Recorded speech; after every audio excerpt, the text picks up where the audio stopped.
All right. Today, we're going to learn a little bit about Caribbean dances. And the essence of Caribbean dances is a mixture of Spanish colonial dance and music, indigenous dance and music, and then by importing African slaves, there was a strong African influence. And so you find this mixture of these three different cultures that fuse together into something that's very unique and very Caribbean. So ladies, these ladies are going to assist me, and I'm very grateful to you. Thank you so much.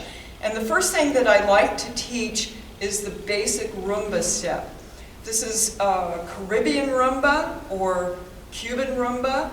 It has to do with the kind of music that I just spoke of that fused together. And all of the music in Hispanic America kind of grew out of this rumba complex of music and dance. So the basic rumba step is just, you're going to step side and shift and then center, side, shift, center, side, shift, center, side, shift, center. Okay, now, if you were from North Africa, you would be very upright in doing this. This is very North African, it's very Mediterranean. But if you were on the west side, from the west side of Africa, which is where most of the slaves came from, the style was a bent over, loose kind of style. So let's try that bent over. So side, side, center, side, center, side, center, side, center. And they were also very loose with their hips and with the torso. A lot of body movement going on. So this step is the basic side step. You know, it's the most basic rumba step, but you can also do it to the front. So if you bend your knees and then touch front, you get kind of a little bit of a circular movement.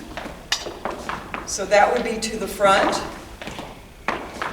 You can also do this step to the back.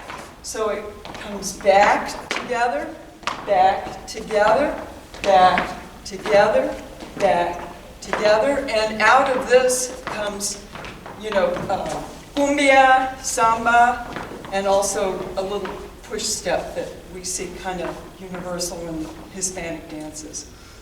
All right, so the way that these dances were performed is also socially and culturally different from the mestizo, the mixed population, where there was a lot of intermarriage between free Africans, African slaves, indigenous, because Spanish intermarried with indigenous in order to solidify treaties and land holdings. So there was this mixture of Spanish, European, indigenous, and African. So there was a lot of intermarriage as well as in the music and dance and the culture. So the style was to have a circle of people. So let's form a little C here. And then there was turn-taking among native people, the mestizos, the average person, when you were performing and you were interacting with the drummers. And you might take turns, you know, dancing out in the middle of the circle, and then you drop back, and then somebody else would come forward and start dancing. And then you might dance together, so you kind of face off. And if you were a male and female, there was no touching. No touching. So interestingly enough, colonials looked at this kind of dance and they saw it as being very lascivious because we have lots of hip action going, we've got a lot of the chest action going, And so they saw all this body movement as being very lascivious. Interestingly enough, from the mestizo point of view, looking at the colonials, they would often dance in European style as partners. And they found this extremely lascivious because they were touching each other. Especially men were touching women. So this was not a good thing. So the formations were different too. Like I just showed you, the native population would normally have more like a circle or a C as they performed, and they would take turns. But we also had the quadrille. So if you ladies would form a quadrille. Thank you, I shifted positions. And a quadrille is basically forming a square. And so each one of these people would partner, and then they might switch off partners as as part of the dance. But this is a quadrille, and of course this is where square dance comes from. Quadrille, square dance. So, okay, back into your original positions. Thank you very much. All right, so the whole point is that by teaching the dance steps, we have embodied learning. So embodied learning is more resilient, it's more robust because it's attached to the human body. And so you get a deeper understanding of cultural similarities and cultural differences by the way the dance is structured.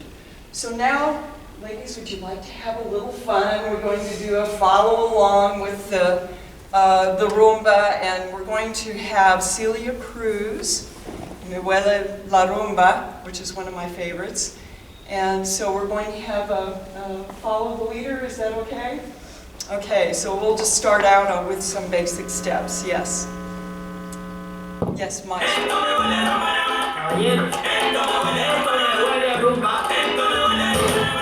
we go.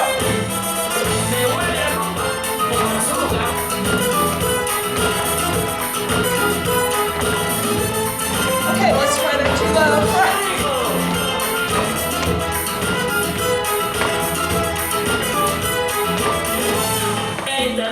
Okay, let's try a little salsa there.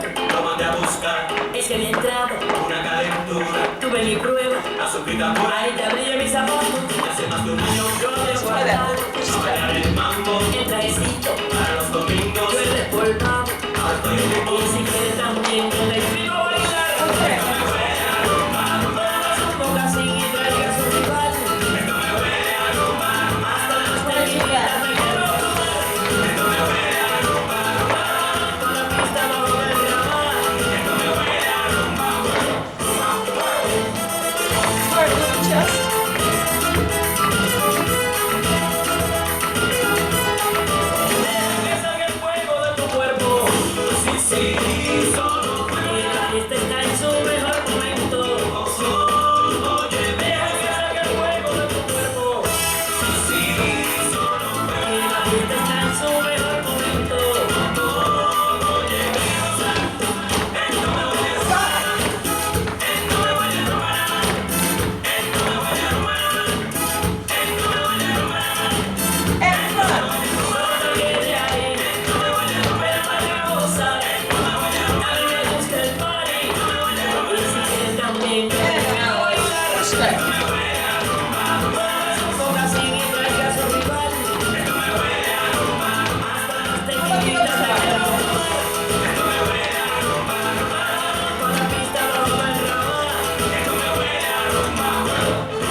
enjoyed this little mini workshop on how teaching dance can also teach social and cultural concepts. So thank you very much.